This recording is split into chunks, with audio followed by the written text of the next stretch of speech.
कि धनुष तोड़ने वाले के द्वारा जो रिपुता का कार्य, रिपुता क्या है? धनुष का तोड़ना ही रिपुता है।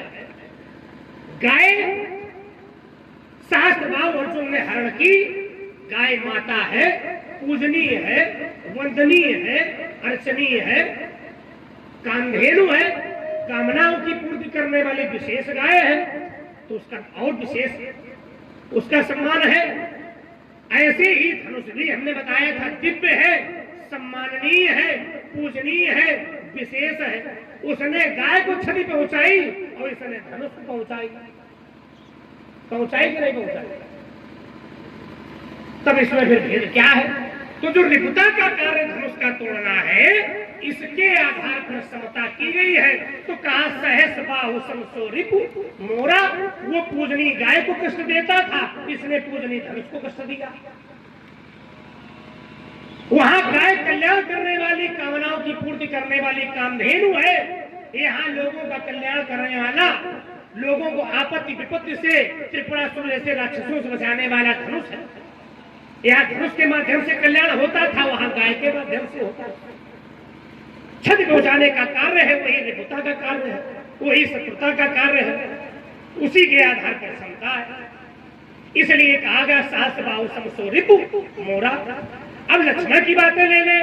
लक्ष्मण कहता है ब्रह्मादि सुर सिद्ध मुनीसा, झांझ मृदंग भेर सेनाई, नगाड़े बजे, बाजे बजे, फूल बरसे, ब्रह्मा जी ने आशीर्वाद दिया, वेद ध्वनि की गई। बोले शास्त्र बाबू ने गैया चुराई, कभी वेद ध्वनि नहीं हुई। भाई चोरी के काम में कहीं वेद ध्वनि होती? तो राजकुमार लक्ष्मण, जितनी तुम बातें बता रहे हो, ये हो सकता है हुई हो। इन सब बातों के लिए जितनी बातें बता रहे हो, ये आगे कहोगे ये हो सकता है हुई हो, लेकिन परशुराम के सामने कोई वेद ध्वनि नहीं हो रही है, नहीं हुई है, और न कोई करेगा, नहीं भी मालूम। परशुराम के सामने न कोई बाजे बज रहे हैं और न कोई खुशी के मारे नाच रहा है। यहाँ स्थिति क्या है?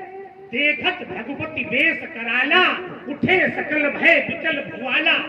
सब भयभीत हो गए कि अरे भगवान शंकर का धनुष टूट गया, अब भगवान शंकर का शिष्य वो भी परशुराम जैसा आ गया, अब क्या होगा?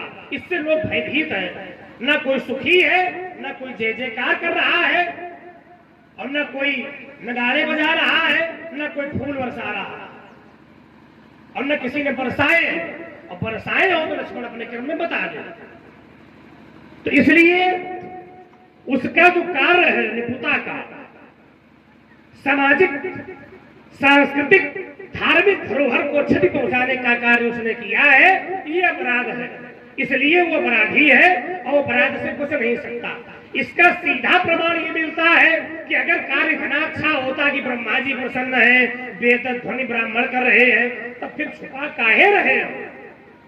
हमारे सामने लाओ, हम देखें तो कितना पुलंगिया, तो उसको छुपाना नहीं चाहिए। हमने कहा था जहां धब्बा होता है उसको लोग छिपाते हैं कि कहीं कोई देख ना ले। कपड़े मैले हो गए हैं, कपड़े पे धब्बा लग गया, माने अनुचित हो गया है कुछ, तो अनुचित को ही छिपाया जाता है। अगर उज्जवल होता तो करके छाती चौड़ी करके घूमता, देखो हमारे कपड़े कितने चमक मार रहे हैं, क्यों ये छुप के घूमता है, तब फिर छिप रहा है, इसका अर्थ कहीं ना कहीं अनुचित अवश्य है। तो राजकुमार लक्ष्मण तुम्हारी ये बात तो एक किनारे हो गई। धनुष तोड़ने वाला अपराधी है और अपराध के कृत्य से वो बच नहीं सकता। अब तुम कहते हो कि परशुराम जी ममता तुम्हारा विषय बचा है। कहा कि ममता के 10 स्थान लक्ष्मण ने बतलाए।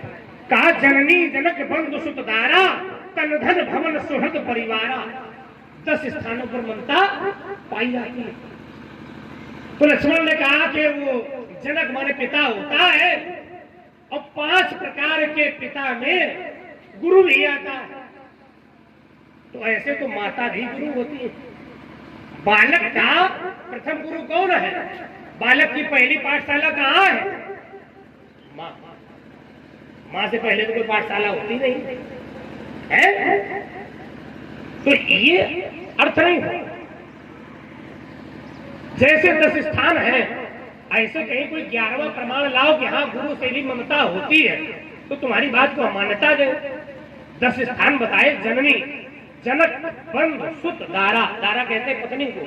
तन, मनुष्य अपने शरीर से ममता करता है, धन से ममता करता है, भवन से ममता करता है, सुहृदयी मित्र से ममता करता है, परिवारा परिवार से ममता करता है। लेकिन क्या ममता करनी चाहिए? अगर हम कह रहे करता है, ये तो बात अच्छी है, सब लोग वैसे ये भी करते होंगे, तो इनके लिए इसमें से एक बात निकाल के दे दे तो इनका थोड़ा लाभ होगा है? तो ममता करता तो है, लेकिन क्या करनी चाहिए? विचार करें, करनी चाहिए ना? क्या कहा व्यास जी? व्यास जी आगे थोड़ा रसवर्धन भी होता रहे, बड़ी निरस्ता आ रही है। तो हमारे गोस्वामी जी महाराज कहते हैं, जननी जननी जनक बंधु सुत दारा, तन धन भवन सुहृद परिवारा, सबके ममता ताग बटोरी, मम पद मन ही बांध बरी डोरी। सबके ममता ताग बटोरी, ये 10 तागे हैं, इन तागों को बट लेना है, इन 10 तागों में एकत्रित करके बटना है, बांध बरी डोरी, सुंदर रस्सी बनानी है, और कहाँ करना है? प्रभु के चरणों में समर्पित कर देना है। ये भक्ति करनी है। जब ममता प्रभु के चरणों में लग जाएगी तो वो ममता भक्ति बन जाएगी। तो ये ममता समर्पित संसार को नहीं करनी है, संसार से हटा के प्रभु के चरणों को लगानी है, ये ममता का ध्येय है। और व्यक्ति यदि ममता में फंसा रहेगा, मोह मायादिक में फंसा रहेगा, तो प्रभु के चरणों की प्रीति, मनुष्य के शरीर का जो मूल लक्ष्य है वो पीछे छूट जाएगा। इसीलिए ज्ञानी लोगों ने कहा, रस रस सुख सरित सर पानी,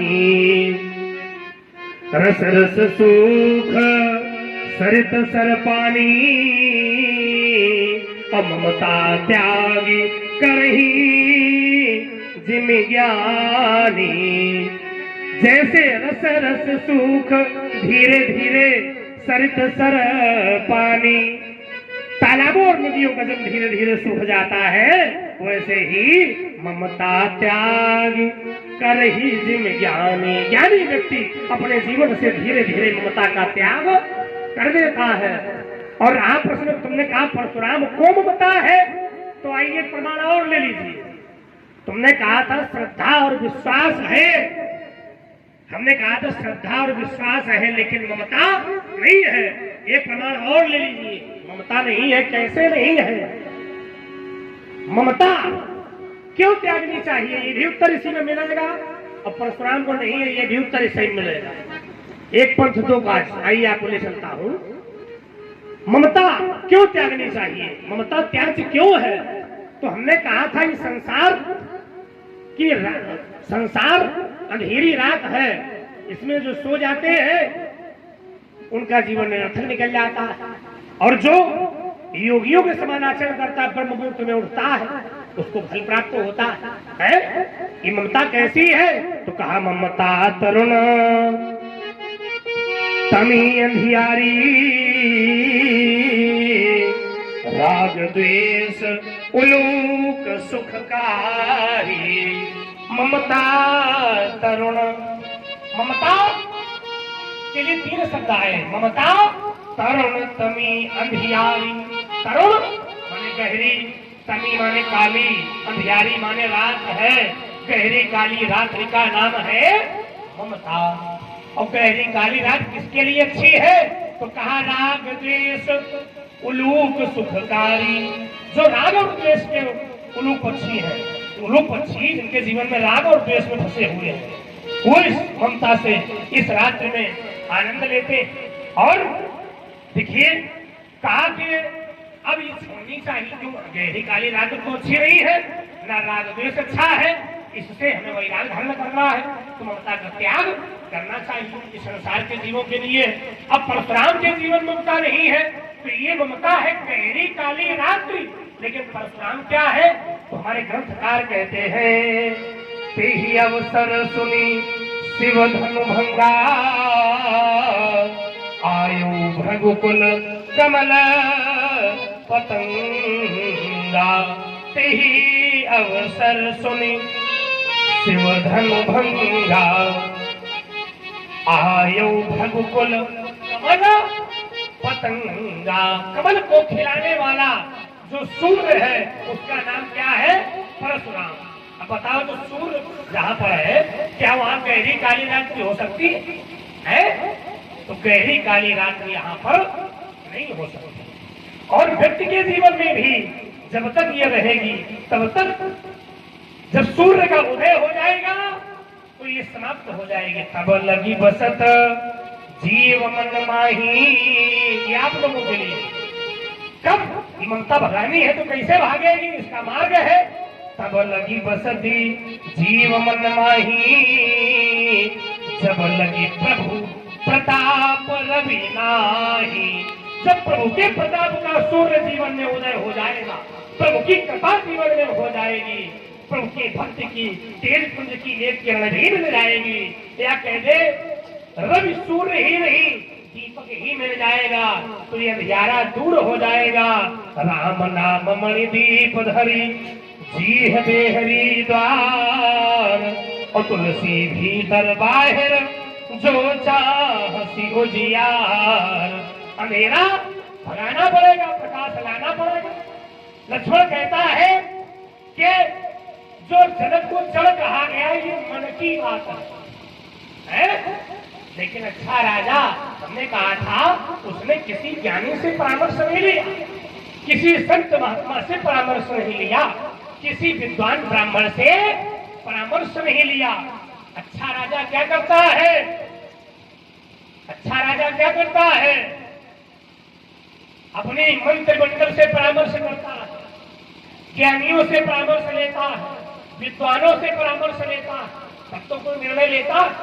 और जो बिना किसी से परामर्श लिए कार्य करते उसे क्या कहते? तानाशाह, हठ धर्मिता। और तो अच्छे राजा साधारण जनता के मन की बात नहीं सुनते। क्यों भैया? मन की बात सुनी जा रही नहीं है, अंतरराष्ट्रीय स्तर पर मन की बात चल रही है, और तुम कहते हो मन की बात, तो कम से कम जनता के मन की बात समझो तो कि जनता चाहती क्या है। लेकिन जनक ने कहीं चाहा हो कि किसी से पूछा हो, उन्होंने कहा था बताओ कि हाँ धनुष तोड़ा जाए। जब धनुष तोड़ने जाने के लिए किसी से पूछा नहीं, किसी के मन की जानी नहीं, अपनी लगा दी जनक ने, तो फिर जड़ताई ऐसे राजा को जड़ हठी राजा, मूर्ख राजा कह देना कोई साथ अनुचित बात नहीं है। जो कार्य किया गया ये हठपूर्वक कार्य किया गया, अनुचित किया गया, और जब कार्य अनुचित हुआ तो कार्य करने वाला कर्ता भी स्वतः ही अनुचित रहेगा। महात्मा जी कहते हैं लक्ष्मण धनुष तोड़ने वाले ने धनुष का खंडन करके क्षति पहुंचाई है, और वहां सहस्त्रबाहु ने कामधेनु गाय का जबरदस्ती हरण कर लिया था, तो वहां पर भी क्षति पहुंचाई थी। इसलिए धनुष तोड़ने वाला अपराधी है। तो ये नहीं समझ आता है कि वहां क्षति पहुंचाई थी तो वहां पर आदेश नहीं मिला था किसी का, लेकिन यहाँ पर क्षति पहुंचाई नहीं गई है, और आदेश किनका मिला है? उनके बाबा का आशीर्वाद मिला है, आदेश मिला है। तब धनुष तोड़ने वाले ने धनुष का खंडन किया है। कैसे आदेश मिला है? विश्वामित्र समय शुभ जानी, बोले अति तने है मैं बानी। उद्धव अमुक भैया भोचा बेटा होता जनक परितापा। सुनि गुरु बचन चरण श्री नावा, हर्ष विषाद न कछु उर आवा। धनुष तोड़ने वाले ने गुरु के वचनों को उसने सुना है और तत्काल उसने पैर छुए हैं, आदेश का पालन किया है। लेकिन तर्क हमारा यह है कि उसे आदेश किसने दिया था कि कामधेनु गाय का हरण कर ले। लेकिन जिस समय धनुष तोड़ने वाले ने धनुष का खंडन किया है तो प्रमाण है, प्रभु दो चाप खंड मही डारे, देख लोग सब भय सुखारे, बाजे नभ गए गए निशाना, देव बंधु नाचई कर गाना। जिस समय सहस्त्रबाहु ने कामधेनु गाय का हरण कर लिया था तो भैया देवता क्या प्रसन्न हुए थे? तर्क हमारा यही है, जिस समय सहस्त्रबाहु ने कामधेनु गाय का जबरदस्ती हरण कर लिया था उस समय वहां पर कोई प्रसन्न नहीं हुए थे। लेकिन जब धनुष तोड़ने वाले ने धनुष का खंडन किया है तो उस व्यक्ति की आरती की गई है। करही आरती पुर नर नारी, करही आरती पुर नर नारी, और देहि निछावर बित बिसारी। देखिए, धनुष तोड़ने वाले ने जिस समय धनुष का खंडन किया है तो यहाँ के ज्ञानी लोगों ने उसकी आरती उतारी है। लेकिन जिस समय सहस्त्रबाहु ने कामधेनु गाय का हरण कर लिया था, इन्होंने कहा था चोरी उसने की थी।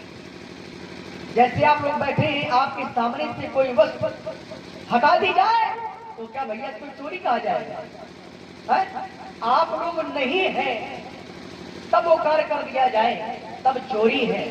लेकिन इनके पिताजी वहां पर थे तो चोरी कैसे? पहली बात इन्होंने कहा था चोरी है, इसने मंत्र नहीं बोले गए थे, सारे लोग प्रसन्न नहीं थे, छत पहुंचाई गई है। लेकिन मैं कहता हूं वहां पर चोरी नहीं की थी, कामधेनु गाय का जबरदस्ती हरण कर लिया था।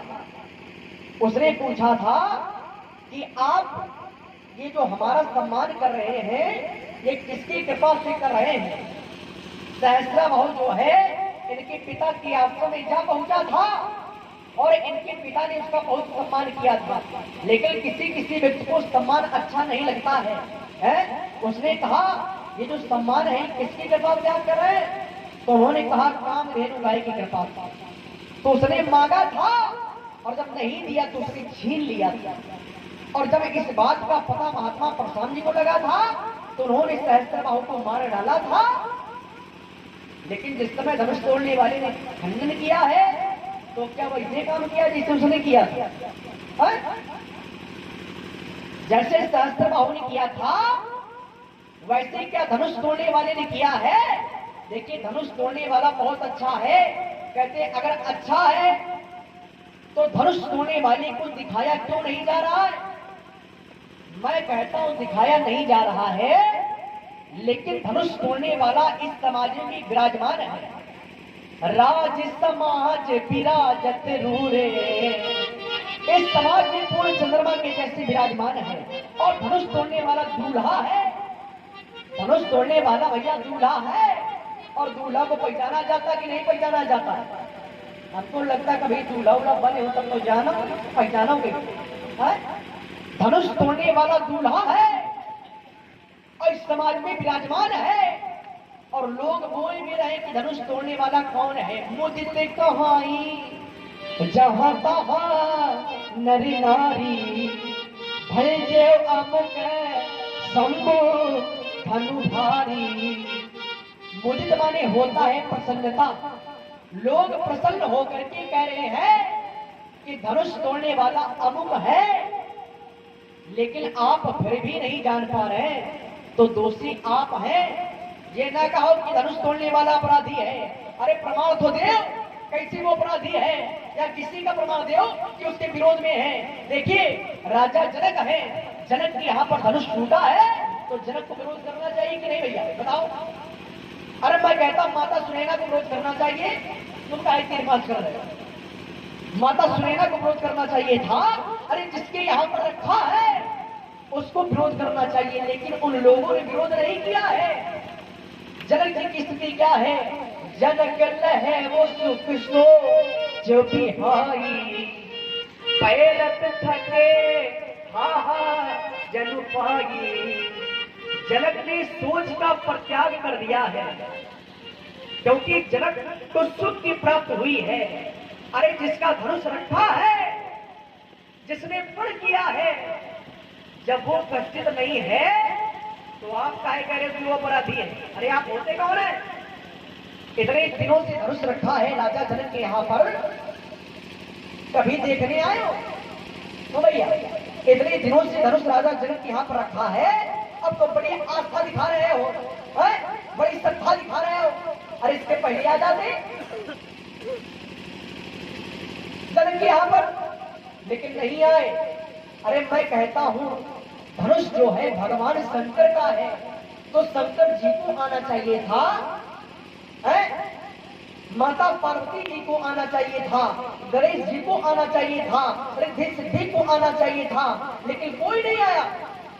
क्योंकि इससे ये प्रमाणित होता है कि धनुष तोड़ने वाला अपराधी नहीं है। और रही बात धनुष की, तो धनुष स्वयं टूटना चाहता था, क्योंकि यहाँ जितने लोग हैं सारे लोगों ने बल लगाया है। धूप सहस 10 एक 12, धूप सहस 10 एक